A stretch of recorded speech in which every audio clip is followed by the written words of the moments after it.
The grand chamber of the courthouse was packed with journalists, high-ranking officials, and officers. The air buzzed with excitement as cameras flashed and reporters whispered among themselves. Officer Harlan Tate stood tall, his uniform crisp, his badge gleaming under bright overhead lights. But the true center of attention sat beside him. Bravo, a battle-hardened Belgian Malinois with piercing amber eyes. Bravo had spent years on the force, taking down criminals, tracking missing persons, and even shielding Harlan from gunfire. Today, Bravo was being honored with the Medal of Valor, a rare tribute for AK-9 officer recognizing his unmatched courage and loyalty. This was supposed to be a moment of triumph, a day of celebration. But something felt wrong. The mayor stood at the podium, clearing his throat before addressing the crowd. In times of great peril, true heroes emerge. Some wear uniforms like Officer Tate, and some walk on four legs. Bravo has been more than just AK-9. He has been a guardian, a savior, and a warrior. Today, we honor him for his bravery, for the lives he has saved, and for his unwavering service to the city. The audience erupted into applause. Harlan placed a firm but proud hand on Bravo's back, feeling the rhythmic rise and fall of the dog's breath. But then, a subtle shift.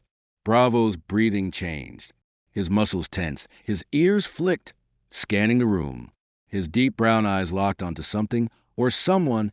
At first, Harlan thought it was just the overwhelming crowd getting to him. Bravo had been trained to remain calm under pressure, but even the best K9S had their limits. Then, a low growl rumbled from deep within the dog's chest. It wasn't a warning growl. It was something far more primal, an imminent attack signal.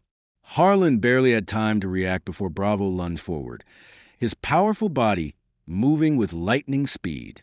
Gasps echoed through the chamber, followed by the frantic snapping of camera shutters. The crowd recoiled as Bravo surged toward the front of the room, his teeth bared, his growl deep and menacing. The mayor stumbled back, gripping the podium in shock. Security officers reached for their weapons, unsure of what was happening. But Bravo wasn't attacking at random. He had a target, and that target was someone in the audience. A man in a tailored Navy suit had been clapping just moments ago. Now his face had turned ghostly pale, his hands trembling. He took an instinctive step back, but it was too late. Bravo lunged at him, snarling viciously. His powerful jaws snapped just inches from the man's chest. The man let out a strangled gasp as he nearly tripped over himself, colliding with a nearby chair. "Bravo, stand down!" Harlan shouted, his voice sharp with authority. But Bravo didn't listen. He was trained to obey instantly, except when he detected a serious threat. And right now, Bravo was convinced that this man was dangerous. Harlan's pulse pounded in his ears as he yanked back on Bravo's leash with all his strength. The dog resisted, his claws scraping against the polished marble floor. His body still locked onto the trembling man. The crowd was frozen in shock. Journalists kept their cameras rolling. Something was very, very wrong. Then, the man did something that made Harlan's blood run cold. Instead of shouting in protest or demanding an explanation, he reached for his pocket, quick, desperate. A rookie mistake. Because in that instant, Bravo reacted with deadly precision. Before anyone could process what was happening, the heroic K9 officer launched forward again, teeth flashing. This time for the kill. The room was chaos. Officers shouted. The mayor's security scrambled. And the crowd surged back as Bravo lunged a second time. Harlan barely managed to restrain him. The thick leather leash cut into his palm, but Bravo was strong. Far stronger than most K9s of his size. His body was coiled like a spring, his deep growl vibrating through the air. The man in the Navy suit, the one Bravo had singled out, stood paralyzed, his back pressed against the judge's bench. His trembling hand hovered just over his pocket. His face was sheet white, a bead of sweat rolling down his temple. He knew that if he moved an inch, Bravo would strike. "Sir, hands where I can see them," barked one of the officers, leveling a hand toward the man. But the suspect didn't comply. Instead, his fingers twitched, inching closer to whatever he was hiding. A knife? A gun? A detonator? Harlan's instinct screamed for him to act, but he couldn't risk letting go of Bravo. He gritted his teeth, feeling the tension in the leash as the dog pulled forward with raw force. "Stand down!" Harlan yelled again, but Bravo's eyes burned with intensity. He wasn't backing off. He knew something nobody else did. Then, a flicker of movement. It happened so fast that no one could react in time. The suspect's hand darted into his pocket. His breath came in short gasps.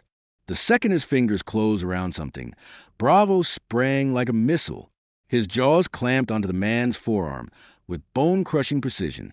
A scream of agony tore through the chamber as Bravo's grip locked down, his powerful muscles flexing. The man's knees buckled, his other hand jerking free from his pocket. And that's when everyone saw it. A black handgun, fully loaded, safety off. The courtroom erupted. Officers surged forward, tackling the suspect to the ground. The gun skidded across the polished floor, coming to a stop inches from the mayor's feet. Harlan's stomach dropped. If Bravo hadn't attacked when he did, if he had hesitated, even for a second, someone could have been dead. Maybe the mayor, maybe a police officer, maybe Harlan himself.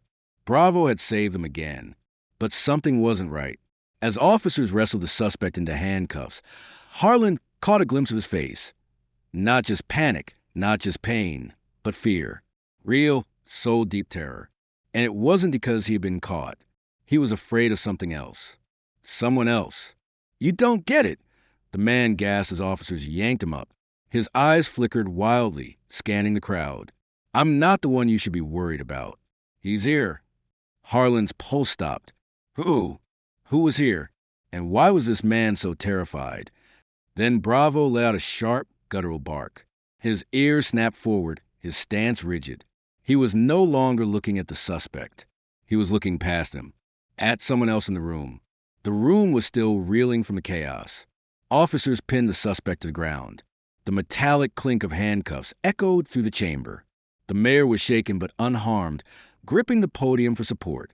Journalists whispered frantically, their cameras still rolling. But Bravo wasn't done. His growl deepened. His muscles still coiled like a predator on the hunt. His focus had shifted. His sharp amber eyes now locked onto someone else, and Harlan felt it, the gut-wrenching instinct telling him this wasn't over. The suspect, his face contorted in pain, kept shaking his head. "You don't understand," he muttered, his breath ragged, his eyes darting around the room, desperate. "I wasn't here for him. I was here to stop him." A cold weight settled in Harlan's chest. Stop who? His mind raced, scanning the sea of faces in the audience. Judges, city officials, officers. Anyone could be the threat, but Bravo already knew.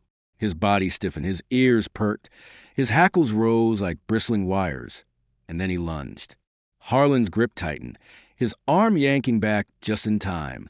Bravo strained against the leash, his growl turning vicious. Gasps erupted in the chamber as people stumbled back, but his target wasn't obvious. Not at first. Then Harlan saw him. A man near the back of the room, standing unnaturally still. Dark suit, average height, clean-shaven, face unremarkable, too unremarkable. But Bravo's instincts never lied. The stranger wasn't reacting like the others. He wasn't panicked. He wasn't confused. He was calm, too calm. "Sir, hands where we can see them," an officer shouted, stepping forward. But the man didn't move. His expression didn't shift. He just blinked once slowly. Then, with eerie composure, he reached into his jacket. Harlan's heartbeat slammed against his ribs. Time stretched. Every muscle in his body tensed. Gun, knife, bomb, it didn't matter. He didn't wait to find out. "Bravo, take him." The leash snapped free. The impact was instant. Bravo launched forward with terrifying speed, his jaws locking onto the man's wrist just as something metallic glinted under his sleeve. A gun or a detonator. Harlan didn't have time to see. The man let out a grunt, not of pain but of annoyance. He twisted his other hand, darting toward his belt. But before he could reach it, 3 officers tackled him hard, slamming him to the ground. A deafening crash echoed through the chamber as bodies hit the floor, papers scattered, chairs toppled. Then silence. Seconds passed like hours. Harlan's pulse pounded as he rushed forward. Bravo stood over the man's body, growling low and dangerous. The officers held him down, pinning his arms. And that's when Harlan saw it. A small black device lying just inches from a man's open palm. Not a gun, not a knife, something worse. Something that could have killed everyone. A hush fell over the courtroom as the realization sank in. This man wasn't just dangerous. He was an assassin, and Bravo had just saved them all again. The chamber was frozen in stunned silence. Officers restrained the second suspect, his face pressed against the cold marble floor. The small black device lay inches from his outstretched fingers, its presence sending a chill through the air.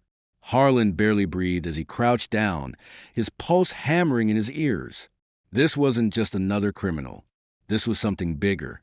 His gut told him that Bravo had just uncovered a threat no one had even realized was lurking in the room. And whatever that device was, it had been meant for someone important. Bravo stood rigid, his growl still vibrating in his chest. His amber eyes never left the man on the ground, watching for even the slightest movement. The suspect, if that's what he even was, wasn't struggling. He wasn't cursing or demanding a lawyer like most criminals would. Instead, he slowly lifted his head. His expression was unsettlingly calm, too calm. "You have no idea what you've just interfered with," he murmured, his voice eerily steady. His lip curled in something between a smirk and a sneer. "This was never about me." Harlan's blood turned ice cold. He exchanged a quick look with the officers around him, then glanced toward the first suspect, the man Bravo had attacked first, the one who had drawn a gun. He was still in cuffs, shaking his head as if this was all some kind of nightmare. Harlan's stomach clenched. "Then who was it about?" he demanded, his voice sharp. But before the suspect could answer, Bravo's ears flicked sharply. His head snapped toward the courtroom doors. Harlan felt it too, a shift in the air. Something was wrong. The realization hit him like a punch to the chest. The second suspect hadn't been acting alone. He hadn't failed. He had stalled just enough time for someone else to make their move. "Everyone, get down!" Harlan bellowed, reaching for Bravo's leash. But before he could even process what was happening, the courtroom doors slammed open. A shadow moved fast, deliberate, a blur of motion, and then a single gunshot.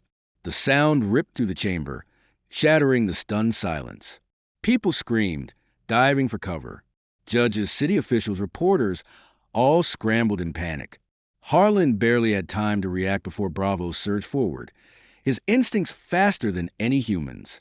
The K-9 launched himself toward the shooter, a deep, guttural snarl erupting from his throat. The bullet had missed, but just barely, and now Bravo was hunting. Harlan sprinted after him, his breath tight in his chest. The suspect bolted, weaving through the chaos, his gun still raging. But Bravo was faster. He cut to the crowd like a bullet, his body a blur of trained precision. This wasn't just another arrest. This was a hunt. And Bravo never let his prey escape.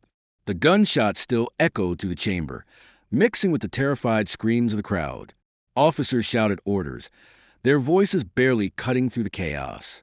Bravo was already in motion, his powerful legs propelling him forward like a missile locked onto its target. Harlan barely had time to react before his partner lunged into the sea of panicked bodies, his deep snarl striking pure fear into anyone in his path. The shooter had made a fatal mistake, turning his back on AK-9 trained to hunt. Harlan sprinted after Bravo, weaving through overturned chairs and scrambling officials. The shooter was fast, but Bravo was faster. The dog closed the distance with terrifying precision, his muscles tense for impact. The suspect reached the double doors at the back of the chamber, shoving them open with desperate force. But it didn't matter. Bravo was already airborne. He launched himself like a bullet, his jaws locking onto the shooter's forearm just as the man tried to fire again. The shot went wide, slamming into a marble column instead of flesh. A strangled scream tore from the suspect's throat as Bravo's teeth sank deep, his entire body twisting as he yanked the shooter to the ground. The man crashed down hard, the gun clattering away across the polished floor. Officers closed in, weapons drawn, but Bravo wasn't letting go. Not until Harlan called him off. "Bravo, stand down." Harlan shouted, his voice sharp and commanding. For a split second, the K-9 held his grip, his powerful jaws still clenched around the man's wrist. Then, with one final warning growl, he released. Blood stained the suspect's sleeve as his chest heaved in ragged breaths. The man barely had time to react before officers swarmed him, forcing his hands behind his back. "Move, move," one of them barked, yanking him upright. But just like before, the man wasn't afraid. His lips curled into a twisted grin. His eyes darted toward the first suspect, the man Bravo had attacked at the start of the ceremony. Harlan followed his gaze, his stomach turning cold. This wasn't over.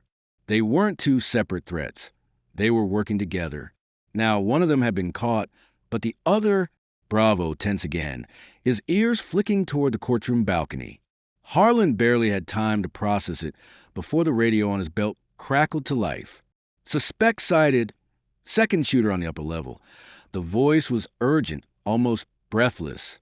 And just like that, Harlan realized the truth. The real assassin wasn't on the ground floor. He had been waiting above them this entire time, and now he had the perfect vantage point. The words from the radio sent a cold shock through Harlan's veins. Bravo's ears flicked sharply, his amber eyes locking onto the upper level.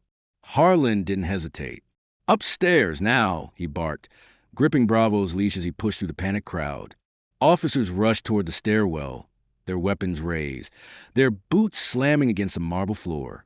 But Harlan already knew they were running out of time. Bravo pulled hard, his instincts kicking in. His body moved like a coiled spring, ready to strike. He led Harlan toward the winding staircase, his powerful legs barely touching the steps as he surged ahead. They reached the top in seconds. But just as they rounded the corner, a shadow moved, figure in black, darting toward the far exit. His coat whipped behind him. And then, without breaking stride, he turned. Harlan's heart stopped. He had a gun. The flash of the muzzle came first, then the gunshot. Harlan ducked. Too late. But before the bullet could hit, Bravo lunged. The K-9 threw his body into Harlan, knocking him sideways. The force sent them both crashing into the balcony railing. The bullet missed by inches, embedding itself into the wooden banister. But Bravo didn't stop. He recovered instantly. His paws scraped against the polished floor as he locked onto his target, his growl turning into something deadly. The shooter realized it too. He fired again, but Bravo was already airborne. The impact was brutal. Bravo slammed into the gunman's chest, his jaws clamping onto the man's arm with unrelenting force. The shooter staggered back, his scream of pain swallowed by the chaos below. Harlan scrambled to his feet, drawing his weapon, his breath ragged. "Bravo, hold," he commanded, steadying his aim. The gunman twisted, trying to shake the K-9 off, but Bravo wouldn't let go. He had locked in his grip, his powerful muscles refusing to release. Then came the horrifying sound. The wooden railing behind them groaned with a sickening creak. Harlan's eyes widened. The fight had pushed him too far back, too close to the edge. Before he could react, the weakened banister gave way. The shooter's balance shifted, his body tilting backward, and Bravo was still attached to him. Harlan's world slowed. "Bravo!" he shouted, his voice breaking, but it was too late. In a heart-stopping instant, the shooter plummeted backward, and Bravo went with him. Time collapsed. The shooter's body twisted in the air, his scream barely leaving his throat before gravity took him. And Bravo was still attached. Harlan's chest seized as he lunged forward, his hands reaching, but he was too far. The wooden railing splintered into jagged shards, the final crack echoing to the massive chamber. Gasps filled the air as people below watched in horror. The assassin and the K-9 tumbled in a chaotic blur, limbs flailing, the hard marble floor rushing up to meet them. This couldn't be happening. Harlan's instincts screamed for him to move. His boots pounded against the balcony floor as he surged toward the edge, ignoring the officers shouting behind him. His vision tunneled, locking onto the falling figures. The distance was deadly. If Bravo hit the ground at that speed... No. Harlan's throat tightened, his mind already calculating the impact, the damage, the chance of survival. Too high, too fast, too late. But then, something changed. The shooter's body jerked midair. His coat snagged onto a banner that draped from the balcony above. The heavy fabric tore with a sickening rip, but it was just enough to slow the fall, just enough for Bravo to react. The K-9 released his grip at the last possible second, twisting his body midair like a trained athlete. His claws scraped against the thick velvet banner, his paws fighting for traction. For a split second, he hung there, muscles straining. But the weight was too much. The fabric gave way, and Bravo dropped the final few feet, landing with a brutal thud onto a table below, which splintered on impact. Glass shattered. The shooter, however, wasn't as lucky. He crashed onto the floor just a second later, his body crumpling at an unnatural angle. Officers swarmed him instantly, weapons drawn, barking commands. But Harlan wasn't looking at him. His eyes were locked onto Bravo, his partner, his friend, lying motionless in the wreckage. Harlan barely remembered moving. 1 second. He was on the balcony. The next his knees hit the shattered wood beside Bravo's limp body. His breath came in short gasps. "Bravo?" He rasped, his voice raw. No response. His hands hovered over the K-9's chest, not wanting to hurt him if he was still breathing. The world around him blurred. People shouted. Sirens wailed outside. But all Harlan could hear was the desperate pounding of his own heartbeat. Then a twitch, a slow, painful rise and fall of Bravo's chest. A weak but steady breath. And in that moment, the tight grip around Harlan's heart finally loosened.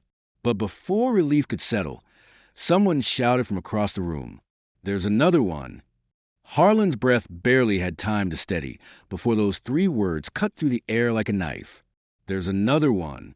His head snapped up, his pulse hammering against his ribs. Officers were already moving, their weapons raised, their voices sharp with urgency. The realization crashed down on him. This wasn't over. The shooter had just been taken out. But there was someone else. Someone still out there. And Bravo, his injured body struggling to move, knew it too. The K-9 let out a low, guttural growl, his ears flicking toward the far side of the room. Harlan followed his gaze, adrenaline surging back through his veins. People were still scrambling, the chaos far from over, but one figure stood apart from the rest, still watching, waiting, a man in a dark overcoat, standing near the emergency exit, his expression unreadable, his posture too controlled, too prepared. Then the suspect turned. Harlan's instinct screamed, "Stop him! Stop," he barked, already shoving himself up from the wreckage. But the suspect was fast. He pushed through the doors in an instant, disappearing into the stairwell beyond. Harlan barely hesitated before taking off after him, his legs burning as he leapt over broken chairs and scattered papers. But before he could reach the exit, a blur of movement streaked past him. Bravo, injured or not, was still hunting. He ignored the pain, his paws skidding against a marble as he lunged forward. Harlan's heart clenched. Bravo should have been down recovering, but that wasn't who he was. He wouldn't stop until the threat was neutralized. And neither would Harlan. The stairwell was dimly lit, the sound of footsteps echoing up the narrow space. Harlan pushed harder, taking the steps 2 at a time, his hand gripping the railing to keep his balance. Below him, Bravo moved like a shadow, his deep breath steady despite his wounds. The suspect's coat whipped around a corner, then a door slammed open. They burst onto the rooftop. The city stretched out beneath them, a dizzying view of streets and buildings bathed in neon light. Wind whipped through the air, carrying the distant sounds of sirens.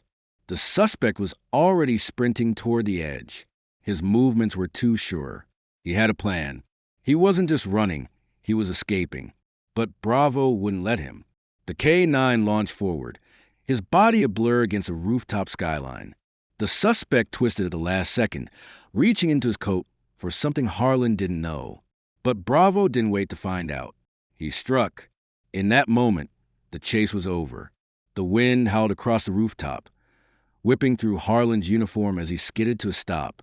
The suspect staggered back, a guttural cry of pain escaping his lips as Bravo's powerful jaws clamped onto his arm. The force of the impact sent them both crashing against a rooftop railing, the metal groaning under the weight.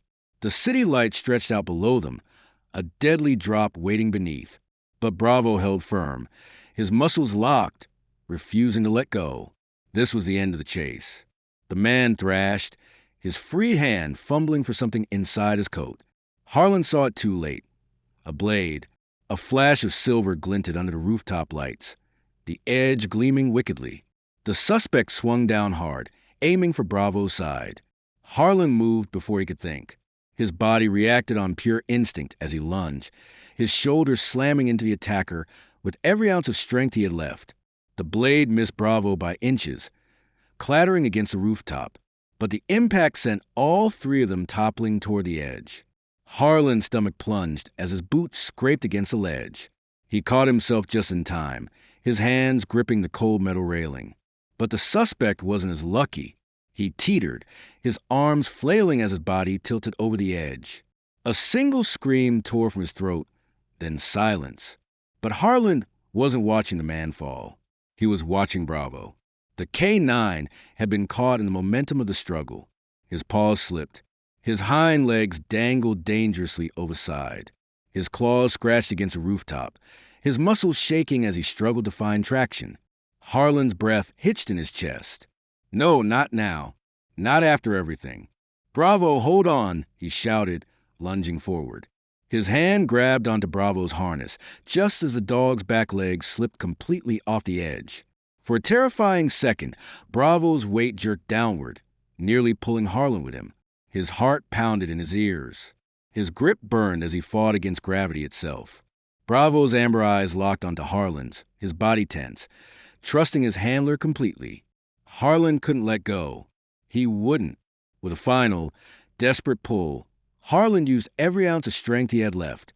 He gritted his teeth, his muscles screaming in protest, but he didn't stop. Not until Bravo's paws finally found solid ground again. The K-9 collapsed against him, his chest rising and falling in deep, exhausted breaths. Harlan let out a shaky exhale, his forehead pressing against Bravo's fur for just a second. Just enough to know they had survived. But as he looked over the edge at the darkness below, where the suspect had disappeared, a single thought echoed in his mind. Was it really over? Harlan sat on the courthouse steps, his uniform torn, his muscles aching, his breath still uneven. The flashing red and blue lights of the patrol cars painted the night in streaks of color. Officers moved in every direction, securing the area, speaking to reporters, escorting shaken officials to their vehicles. The chaos was finally over. But all Harlan could focus on was the warm weight press against his side. Bravo lay beside him, exhausted but alive. His amber eyes half-lidded as Harlan ran a steady hand down his back. The dog had saved countless lives tonight, exposed a hidden assassin, stopped a massacre before it could happen. And yet, as always, he asked for nothing in return. A pair of polished shoes stepped into Harlan's vision. He looked up to see the mayor, his face still pale, his expression shaken, but his eyes full of something else: respect, gratitude. "Officer Tate," the mayor said, his voice steady despite the night's horrors. "I don't think words are enough for what you and Bravo did tonight." He reached into his coat, pulling something small and gleaming, the Medal of Valor, the same medal Bravo was supposed to receive before everything went to hell. The mayor knelt down, carefully pinning it to Bravo's collar. The crowd that had gathered, officers, officials, even reporters, applauded, some with quiet reverence, others with loud, relieved cheers. But Harlan barely heard them. His fingers curled gently around Bravo's fur. "You earned this, buddy," he murmured. Bravo didn't react at first, too tired, too drained. Then slowly, his tail gave one single wag. Harlan let out a quiet chuckle, shaking his head. "Yeah," he whispered, "let's go home." As he stood, Bravo pushed himself up as well, his legs a little unsteady, but his spirit unbroken. Together, under the glow of streetlights and the hum of a city that would never know how close it had come to disaster, they walked away from the courthouse, side by side, a hero and his partner.